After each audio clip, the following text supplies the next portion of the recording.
Hi, everyone. It's Candace Goldman from quantumhealers.com. Back again with another question of the week. And this is going to be kind of long because I'm going to read an article and go through sort of several related questions that somebody had sent in. And the first thing that you all should know is that I responded to this person right away, but now I'm going to use it as a prompt for one of these videos. Okay, so let me find his question. So this is a client whom has been referred on to another practitioner because of my own schedule. So here it goes. Hi, Candace, sorry to bother you, but I thought I should ask you this question from your article called Left Brain Client Before I See My Practitioner on December 1st. So was the left brain client. And so let me move this over. So here's the article called Dear Left Brain Client. I actually wrote this article back in July of 2012, so quite a long time ago.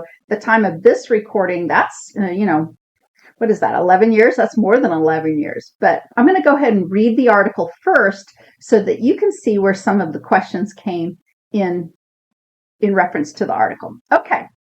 Dear Left Brain Client. Dear Left Brain Client, it's not your fault. Really. You've been programmed from birth to primarily only use half of your brain's natural function.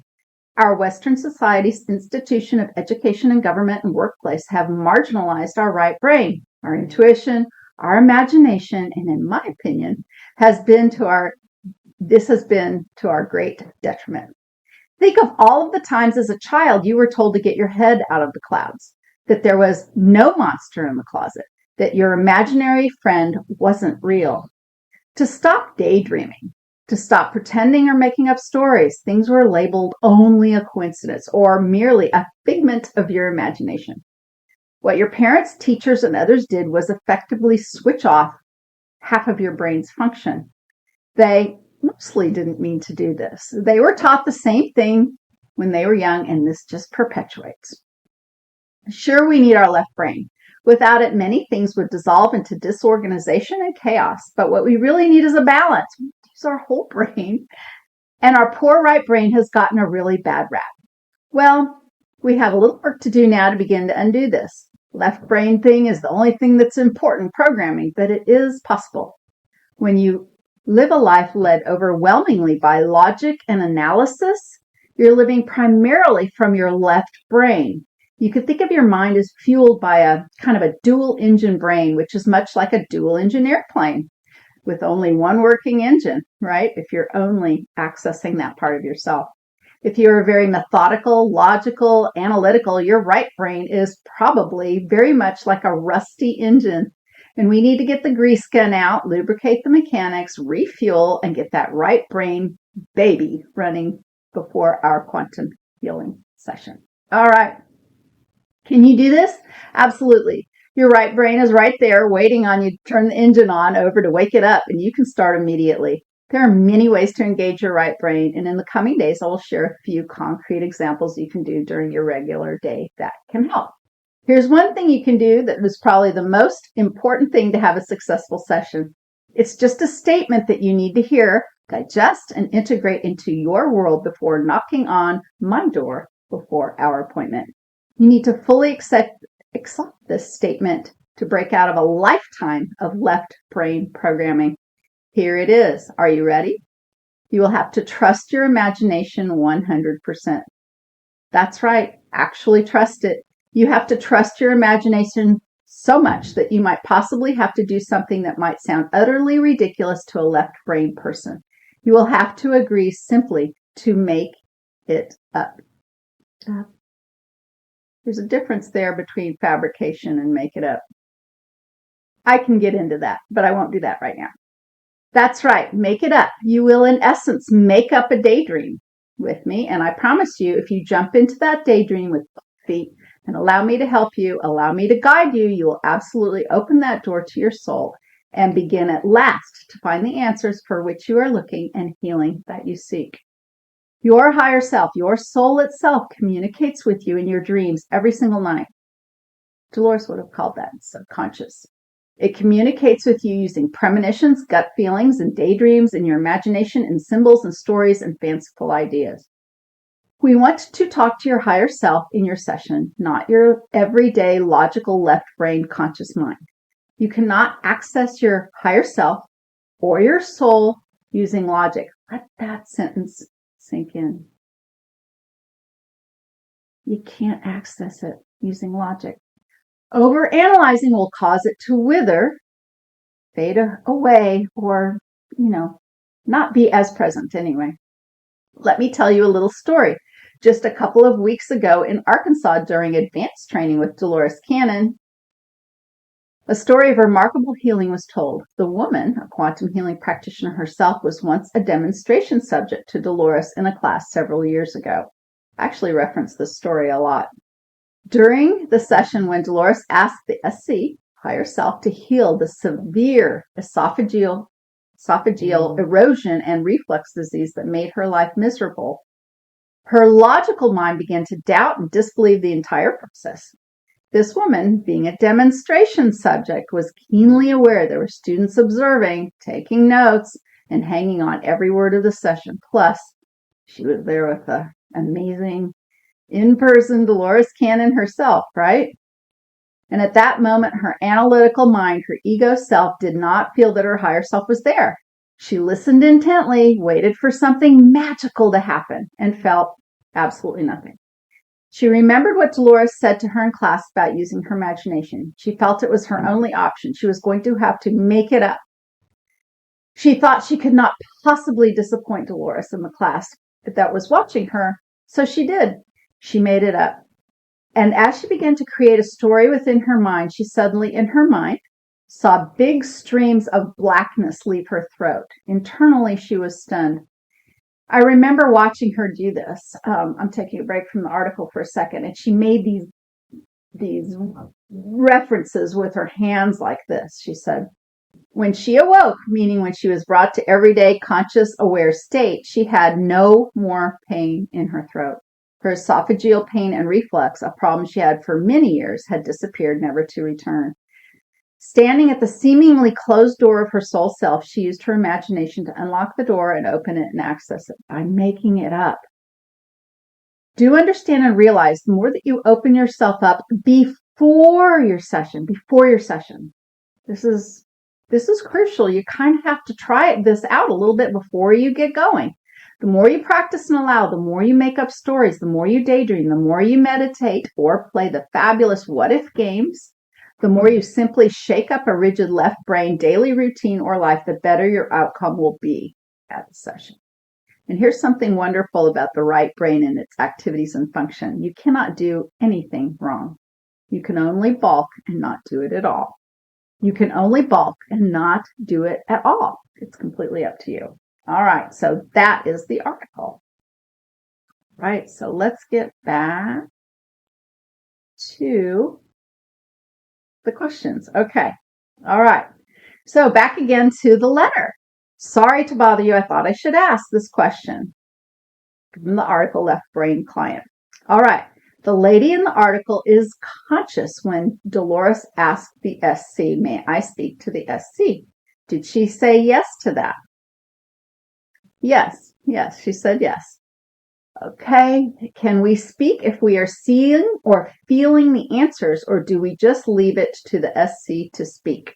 So this person is saying, how does the speaking happen if you're asking the SC to speak? And it's a reasonable question to ask. One of the best ways that I have seen that question answered is by saying this: you have to lend your voice to the SC. This thing here actually has to move, vibrate, make sounds, and lend it to the SC. At the same time, nothing takes you over. Nothing takes you over at all. That never happens in this session. It just doesn't happen in the session. Your higher self, your higher self is a part of you. It is you. It's a wiser you. It's a greater you. It's a bigger part of you. There have been times in your life when it has spoken. It's come out of your mouth. It has spoken. It's nothing that is so foreign to you that you're going to feel like it's some other being. You're just not. However, sometimes it's presented in a little different way. Sometimes the voice is deeper. Sometimes there's a little accent. Sometimes the inflection and some of the words are pronounced somewhat differently. It's a version of you. It really is. It is you. Okay. So again, can we speak if we are seeing or feeling the answers, or we just leave it to the SC to speak? You know, these are this is a different answer that comes from clients or people who've experienced this. They will all answer this question a little differently. Some people just sort of blend from their conscious everyday voice over to this one. Sometimes the break in it is pretty stark, and you can see this. There's a lot of different ways. It's not the same for everyone. It's not the same for everyone. For me personally, again, you know, I've done this work and I have had quantum healing sessions throughout the years. For me, it is absolutely a blending and a letting go. Okay, so here's my conscious everyday awareness that speaks. And then when I get to the place where I'm asked, what does my higher self say? I'm just like everyone else. There's that left brain part of me, the logical part of my brain that goes, oh, come on now. This is silly. You're making it up. I mean, really, even my own brain still does that. But I know, and I trust this process so much because I've been witness, I've experienced the miraculous things that happen when you do this. So every time, up to even now, after doing this work for more than 15 years, I have to do here we go. Now I'm going to be trusting my imagination, and I just step into it. Go, let's see what comes. And I just step into making it up, which is it for me. Again, it's a gradual process. What comes? What can I talk about it? And the more I just follow that and allow that and not worry about what's coming out of my mouth, not having performance anxiety, not thinking, is what's coming out of my mind wise and masterful? But if I just keep going down the path of allowing my imagination to be prompted, and it can be very subtle. It can be very subtle. It can be so subtle. This is why you practice before these sessions. If you don't practice and you wait up until sometimes, months or weeks before having a session, and that's the first time you do it, it's going to be much, much harder. Your practitioner will help you, but you shouldn't wait until that's the very first time you try this, which is why to use the imagination exercises, to do the what if games, to play and daydream and speak out loud. Just close your eyes on the sofa, have a daydream. Here I am. Okay, I'm just going to make one up. Here I am. I'm going to walk out and see my new horse.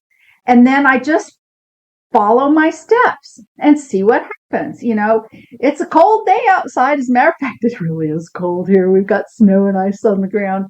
And then I'll see what happens. Maybe a rabbit jumps out of the woods. Maybe something else happens. And I just follow it. Just follow it. Okay. More questions from this person. Since the lady was seeing images, did she answer them consciously, like in mediumship? It's kind of a back and forth, I think, if I'm understanding the question. Yes. She answered them consciously. She was never unconscious in this process. Her conscious mind never excluded itself, went away, went to sleep. She didn't have to be told later what was happening in the session. That is the clinical somnambulistic state. Very few people have that, even when they're like, I don't remember anything. And if you prompt them and if you ask them, well, remember that part of the session when this happened, and they'll go, oh yeah.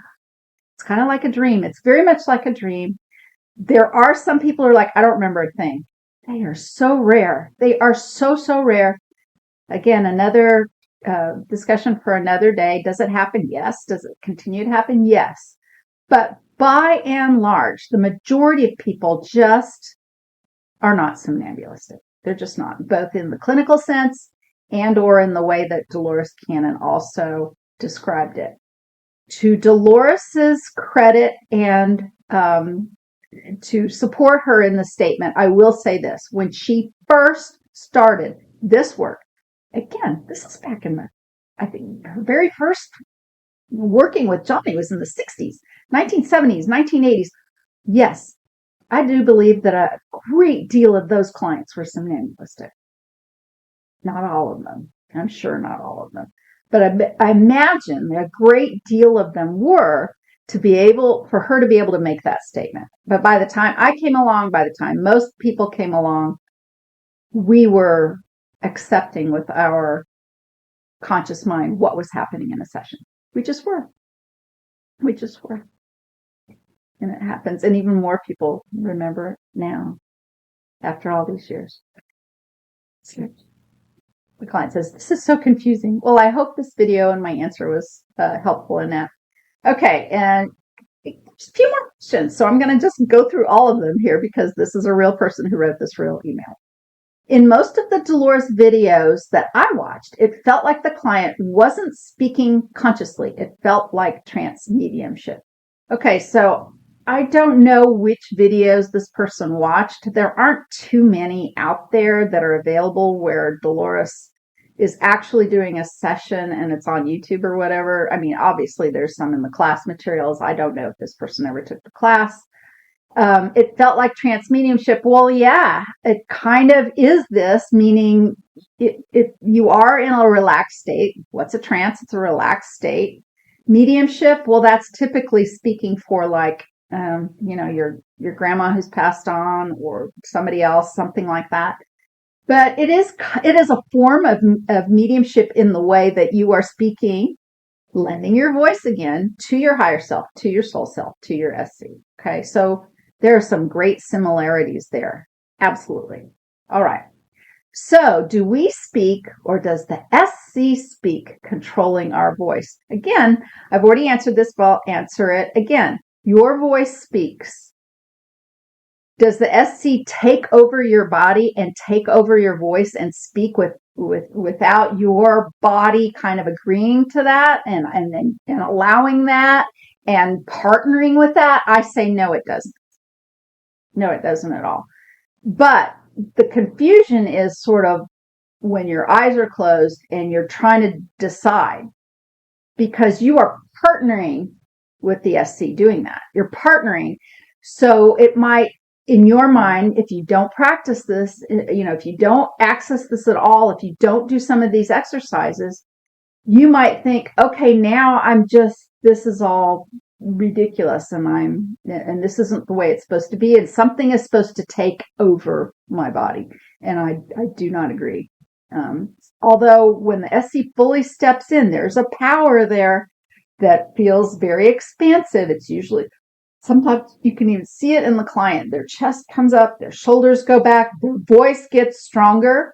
That does happen. Sometimes it's way more subtle than that. Okay. I'm going to go ahead and read this last line because I actually think it's kind of sweet, and I want to answer this again to this person, but also to everyone else out there. I know you are tired with sessions every day. It's just kind of cute. Well, I can't do sessions every day. It's simply not possible. I used to do 5 sessions a week. Years and years and years, I did do 5 sessions a week, took break on the weekends. Since caring for my dad, I can't do that. I can't do that at all. And, I have some I have some additional responsibilities with the classes, the students, the forum, and all of my incredible family of animals out here at the farm. So I try to have a balanced life that way. Although I have a session tomorrow, I'm really excited about it. Somebody is flying in from California. I've been having more and more in-person sessions these days, and it's wonderful. All right. Can you please take some time out and answer this question? Of course I can. I always do. I don't ignore questions.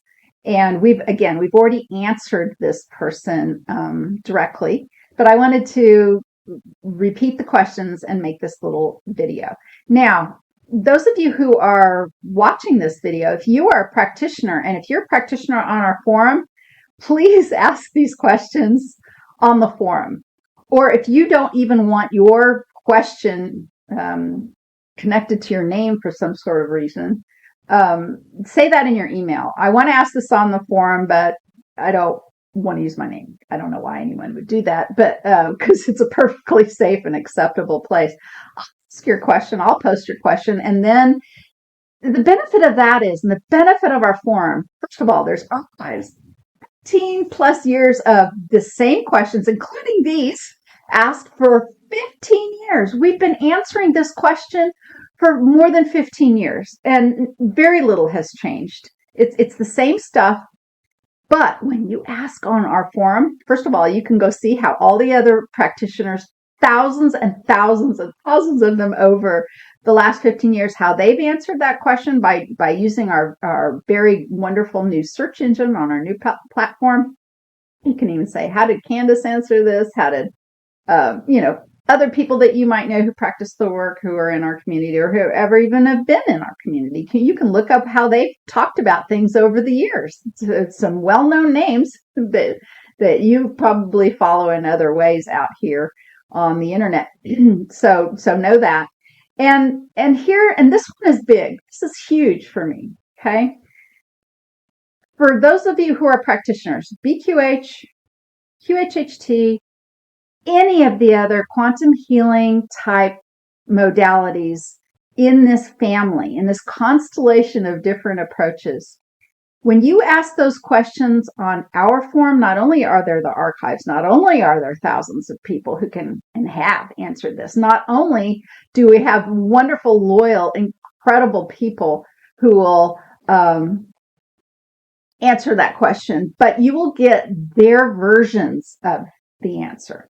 So it's not always that I know all of the answers or that you will get the best answer from me. There may be other people out there who will answer this question in a way that it clicks for you. Even though primarily most of us, this is our experience, this is the way it's worked for me, and some of these big issues like these right here are mostly answered in the same way, just in in their own voice and with their own experience. Okay, so I hope that is, and I've been looking at the letter there and not the front of the camera as I've been answering all of that, but I hope this has been helpful. And if you've got questions at all about really anything at all, send them in, email, text, whatever.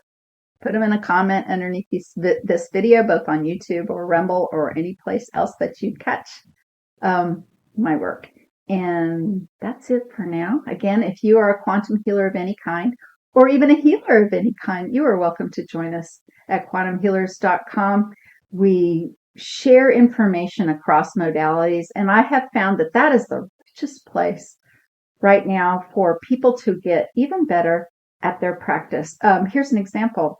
I'm listening to some really new fun horse training videos, and the fellow who I'm listening to has been, let's say, waking up to spirituality, and it's been fascinating to hear the way he describes things through the horse world, right? And it's been enjoyable for me in a new way that I hadn't seen before. So anybody who does this kind of work, anybody who does this kind of approach, if you're an herbalist, if you are a regular hypnotist, if you read tarot cards, if you do any of those kinds of things, Reiki or yoga, please join us. You're welcome. We love learning from each other in that way. And I love to continue to learn from all of you, even you brand new beginners, because sometimes you people have the best questions and it really makes us think, and we all grow. All right. That's it for now. Thanks so much. See you next time.